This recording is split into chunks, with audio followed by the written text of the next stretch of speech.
Hey everybody, I haven't done a sharpening video for a bit, so I figured today would be a good day. Some reps to the Tampa Bay Symphony, most of whom, the string section at least, are courageously rehearsing in masked and socially distanced conditions to continue bringing good music to the Tampa Bay area, and I look forward to, as one of the horn players in the symphony, getting back to rehearsing and playing music with them. But at least the string section, who doesn't need to blow air, are able to get together in a very large room and spread out with masks on and keep things alive. So that's a good thing. So a few orders of business today. The first is, you may remember my last very short little video. This is a knife, a very old heavy chef's knife that I've been working on, and this knife began in extremely poor, corroded, pitted, rusted condition, and we're not all the way there yet. This side of the blade is almost completely restored in rough ground form. This side of the blade still has some work to do. You can see that the damage on this thing went very deep. I've already removed quite a bit of metal, and there are still some deep pits there, so I'm kind of patiently working on this one, a little each day as I have time, and try not to rush it. So that's what's going on with that. We'll put that aside. Today I have, and you may remember the photos of this cleaver, my friend Mark, fellow trombonist, sent me these two knives. He actually went to send me this lovely old hickory cleaver, which is a very old vintage, which I've already restored in a rustic fashion, cleaned it up, put a new but nice gray patina on the blade with some vinegar, and then mirror polished the bevel. And I want to tell you, I really like this cleaver. And fortunately, the process of working on this was really too long to put in a video, so I did not get to do a video of that. But I may, at some point when I have, excuse me, some food prep items where I'm really going to use this cleaver, then I will certainly make a video of it in action. So let's set that aside.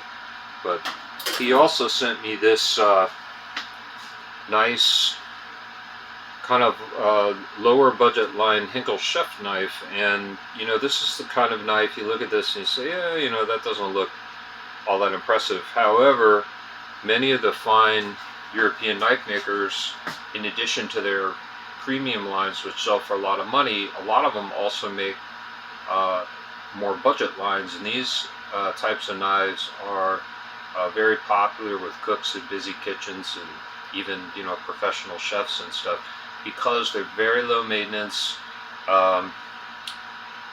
They can get wet. They're stainless steel with plastic handles. They can get wet, but despite all that, the handles are very comfortable. They're light, nicely balanced.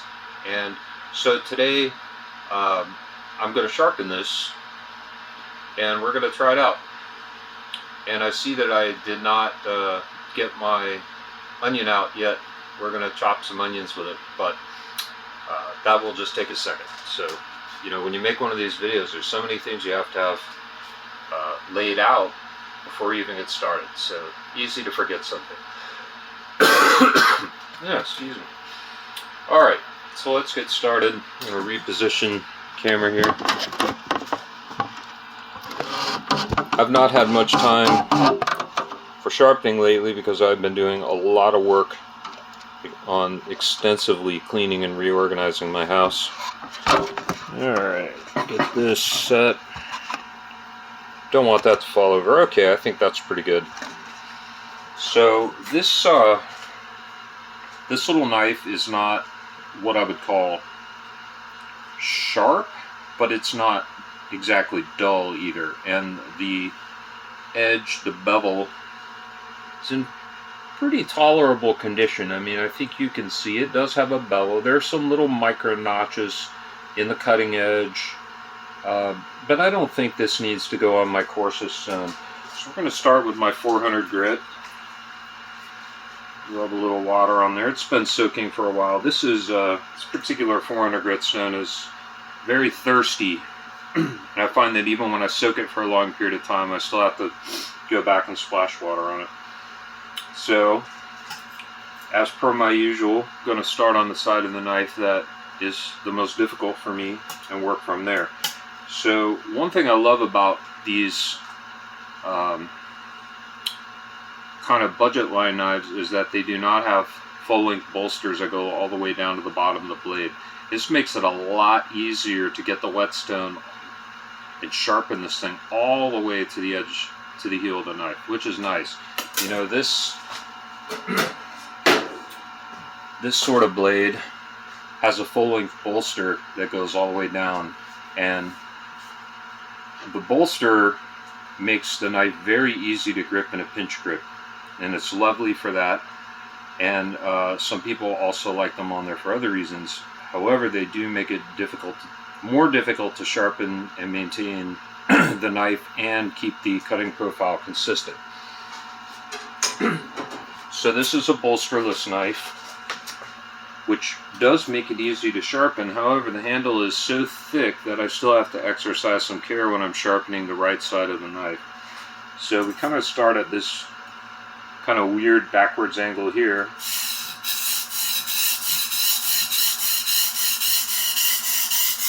But as soon as we start working down the blade and the handle clears the stone, then we can safely resume a little more normal approach and angle.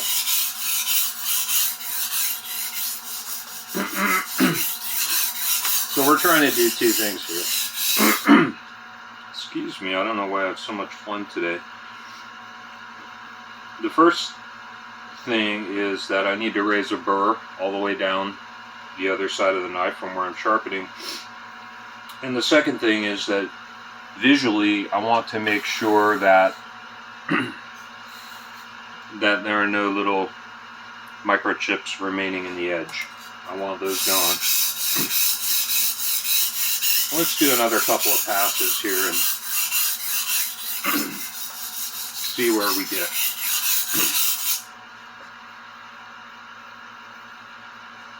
This particular 400 grit stone I really like a lot. It's not the fastest cutting stone, but it's very, very hard. It maintains its shape. I hardly ever have to flatten it. And that bevel's looking nice. Still got, so I'm gonna do 3 more passes on this side, and then we'll check our results. There's 1.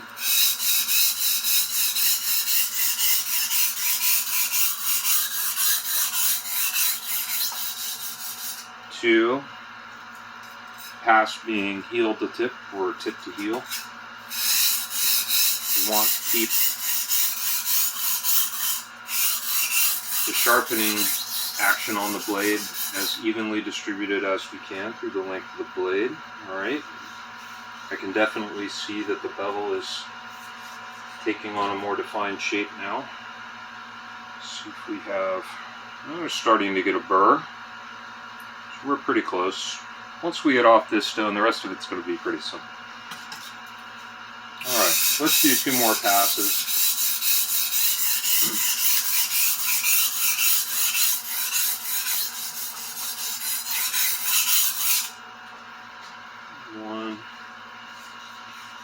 I really like to keep the slurry on the whetstone where it belongs, because the slurry is what sharpens your knife.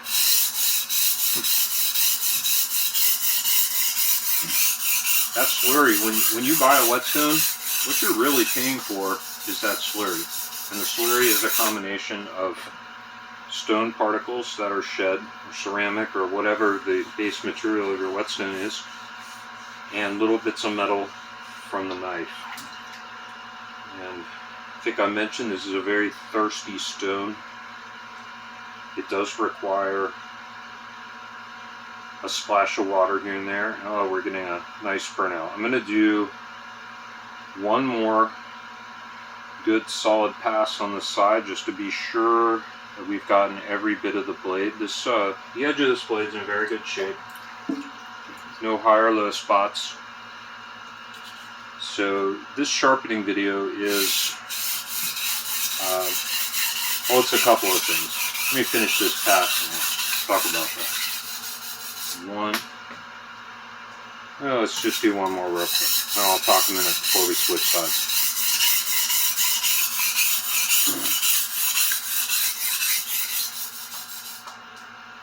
Okay.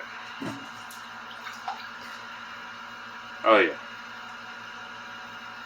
It's feeling good. Right there, I could use a little bit more.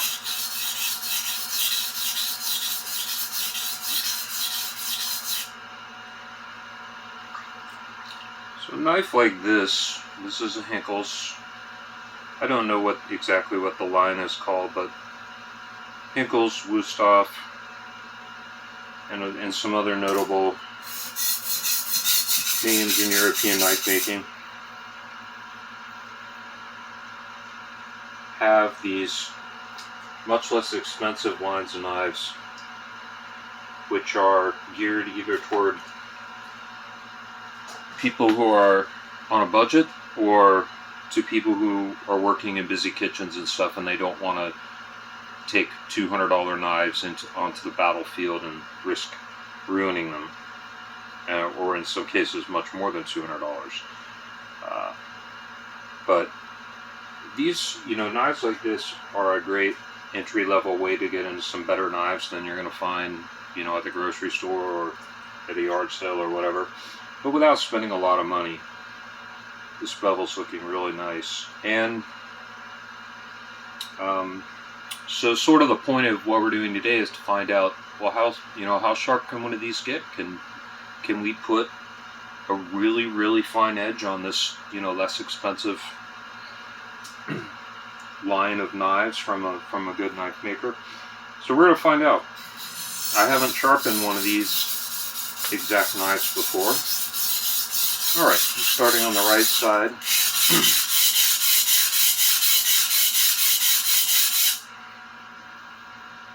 I love sharpening the right side of knives. It's just literally I'm not going to say it's my absolute favorite thing in the world, but it's up there.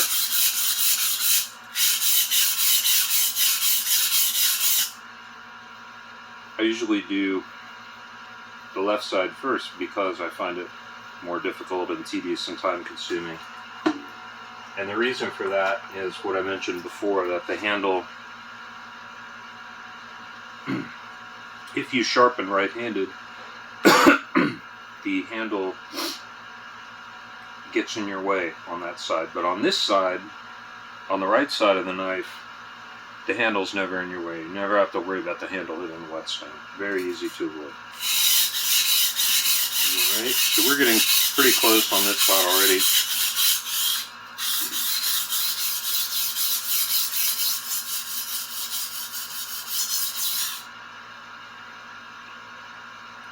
Normally with a curved knife like this, I would use a little bit of a different stroke, but this knife is pretty straight. It's only curved out here. The belly is only out here toward the tip. Most of the knife is pretty straight, and so just a regular push-pull kind of stroke is fine. I don't need to do this kind of stroking with it. It's just not deep and curved enough for that. Alright, we're getting pretty close here. I think probably one more pass concentrating on the heel a little bit more is going to get us where we need to be.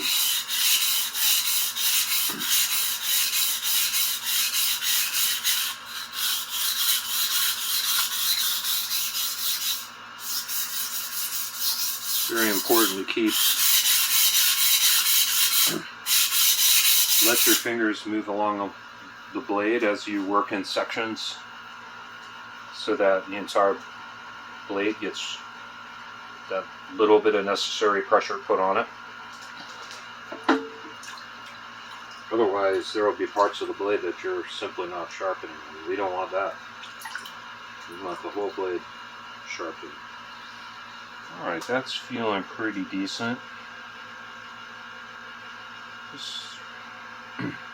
Still a tiny bit of, let me strop this on here a little bit and see if that doesn't clean right off there. There's a tiny bit of toothiness left in that one spot right there, and I'm not sure if it means I need to go deeper or if it's just the burr that I've raised making it look worse than it is. So let's clean that burr off. I like to do that before going on to a finer stone anyway. Okay, oh, that looks much better. I know you can't really see it, but so now we have, let me dry it off so you can see it a little bit better.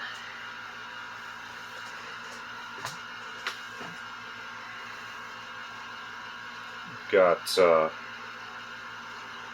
pretty nice little bevel established now, nice and even. Hopefully you can see that a bit. And that's basically all we're going for with the coarse stone. I mean, yes, we made an edge. I can feel it's 10 times sharper than it was, but we haven't even really begun to sharpen it yet. All right, we're going to get rid of the 400 grit temporarily, at least, in the stone holder, and bring out my my Suihiro Dabato MD 1000 grit stone. I love these because, first of all, they're huge. You have so much surface area to work on. It's just so much fun. And second, because you don't have to soak them. I don't get in the sink, and it's ready to go. So, oh, and I have 2 more of these on order in different grits. So I'm going to have a coarse stone, just like this, and then this will be my medium intermediate stone, and then I have a 4000 grit in the same stone. So I'm going to have 3 giant stones, and almost all of my sharpening will get to be done on these giant, lovely beasts, and I'm really happy about that. Alright, so we're on 1000 grit now.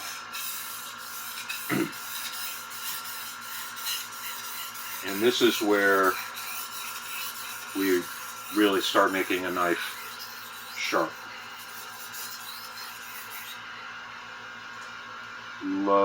I love seeing the polish emerge on the bevel when I start getting onto the 1000 grit. Alright, okay, we'll do a couple more passes on this side.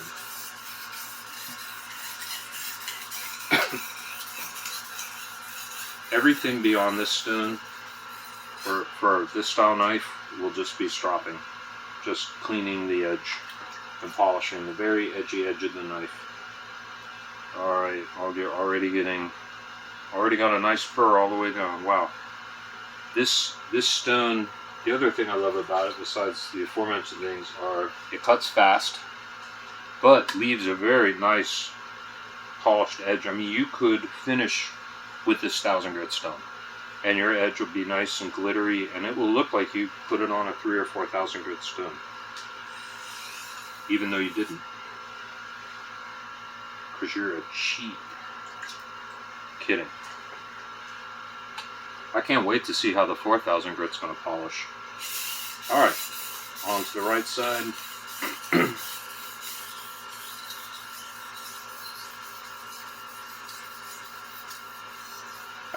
I curve my stroke a little bit, just out toward the tip, where the blade is curved. Some of the more modern chef knife designs are very deep here in the heel. They give a lot more knuckle clearance for chopping, and then they have a lot of curve out to a very pointy point. And those require much more of a crescent shape motion. So instead of doing this way with the knife, you're doing a lot of this type of a motion because of the shape of the blade, and you have to do that. Certain specialty knives and some cleavers and whatnot do very well with that sort of motion also. Alright, let's see how we're doing here. Wow, already got a burr. Alright. Just a little lick in the heel. There we go. Alright, so now we're pretty much done with this type of stuff. So everything from here on out is stropping. Now you can repeat all these push and pull motions on each stone, but for this style of knife, it doesn't really avail you a whole lot. So when I'm stropping, you're basically moving the edge along the stone, or like this. And you reduce the pressure quite a lot. These are very light strokes. Probably tell you can barely hear the knife going on the stone. And the point of all this is to get the edge as crispy clean as possible, and whatever little bit of burr remains moved right to the apex of the edge. And I usually check this by feeling both sides. And if okay, I've still got a little burr on this side, so let's do one more stroke on that side. Oh, that's feeling pretty wicked. Alright.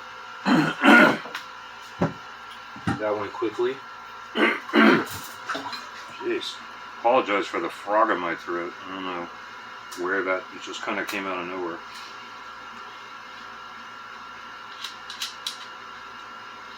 So, on to 3000.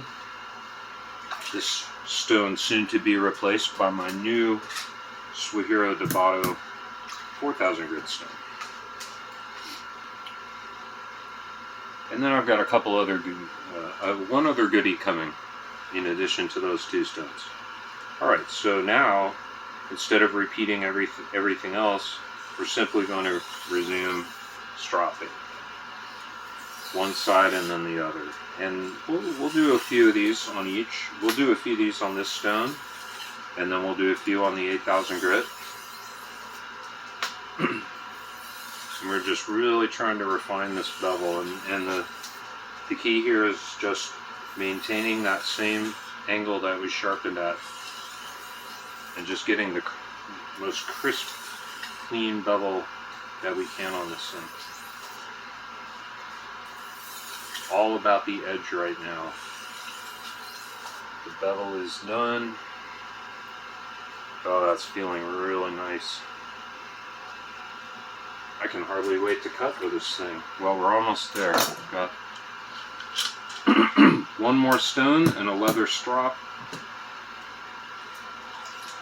Thing to remember too, you know, usually when I make these videos, I'm sharpening a knife completely from scratch, from a fairly dull or damaged or chipped state. Once the edge is in pretty good shape, you know, like if you're just using it in your kitchen for a couple weeks and then you go to sharpen it again, it will take literally just a couple of minutes, because your edge will still be in very good shape and just need basically a tiny bit of, you're just doing a teeny bit of restorative maintenance on it instead of establishing new sharpness. Alright, continuing with the stropping. This handle's so thick I have to, when I strop the left side, I have to start with it way up like this and bring it around. I love the feel of the 8000 grit. It's so smooth. It's like dragging the knife over wet glass. It doesn't feel gritty at all. And it just leaves such a clean, polished edge. Okay.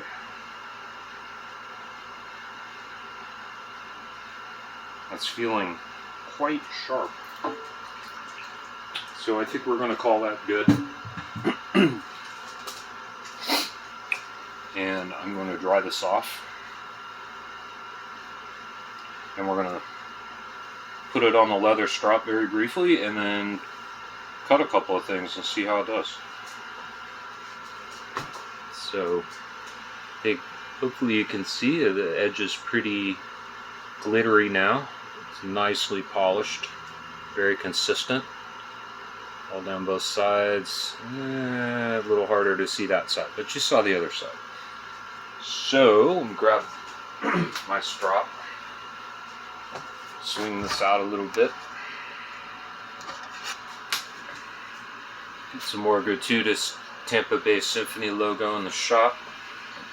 So this is a double-sided leather strop. It's got a suede side, which I've loaded with compound, and a smooth side, which I did rub a little compound on initially, but I found actually this side doesn't really need more compound. So the stropping process is pretty simple, and all this does is remove any lingering little bits of micro material from the edge of the knife, any little bits of burr that may remain from the sharpening. It just polishes and refines the edge of the knife. And in fact, in between sharpenings, typically I use the strop for daily maintenance. So when I go, I'm going to cook some food or whatever, and I need my knife to be especially sharp, I'll just grab the strop, give it a few strokes. Okay, so we gave it some of that, and I'm going to do just a few nice full-length strokes. That, do a couple on this side, tip to heel. Okay, I think that'll be good. Not going to go to the smooth side today. The little leather fibers off here. Now's where you're going to have to bear with me for a brief second while I get some onion and some paper. Well, I better leave this. Let's grab some paper first. Ah, yes. Good old Winn-Dixie sales flyers. I save these, you know. I don't usually shop at Winn-Dixie, but I certainly test my knives on their sales flyers. So let's see how we did. Yeah. Wow, not bad. Not bad at all. Might help if I actually held on to it.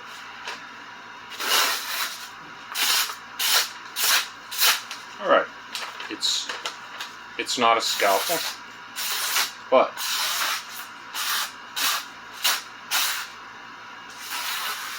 not bad at all. It's very, you know, first evidence that, you know, this, you know, Henckels is a good brand. They make some very nice knives. They've been widely regarded for many decades now. And this is, you know, this is a less expensive one. But this knife has some features that I like. You know, it's solid and chunky up here, but it's not a typical flat stamp knife. It does taper from heel to tip, and then it tapers, easier to show it this way, from the top of the knife to downward the edges. There's a nice taper, just like you would expect on a very premium quality chef's knife. And it was very easy to sharpen. Apparently took a very nice edge, much more so than many stainless steel knives that you would run into out there of the less expensive variety. Okay, so let's swing back over here, and I'm going to grab a bit of onion out of my fridge, which I had intended to have out earlier and ready to go. My quarter onion has fallen apart, but we're going to shove it back together and see what kind of onion slices we can get. Let me pull this in a little bit. Need like a thought-controlled cell phone platform for this kind of film. Alright, let's see how we do. Oh, very nice.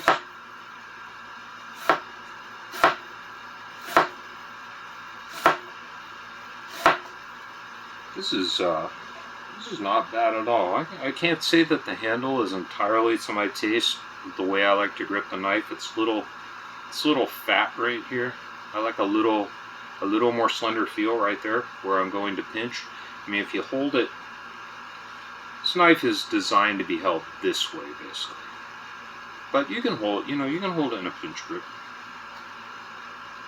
All right, let's see if we can get a couple nice thin slices here. That's pretty thin. It's looking pretty good. All right, I like this knife. It's very sharp. Oh, that was a... Let me get some nice paper thin stuff going on there. It goes through the onion very easily. I've gotten used to a little bit larger chef's knives on account of buying and refurbishing some massive old carbon steel chef knives recently, and I've gotten used to using those. But yeah, it's pretty good. I like it. So there you have it. You got fairly inexpensive sort of knife, but certainly not bargain basement. I don't know how much these go for, but I know the comparable Wusthoffs go for probably a third or only a third or a fourth of what the premium forged lines go for. And yet this is a pretty usable knife, and you can get into something like this pretty reasonably, and it works. It's for a first sharpening, you're taking just a little bit of time, but not too much. It's not bad. Okay, well that's it for today, and one more shout out, Tampa Bay Symphony, and I'll see you guys next time. Bye bye.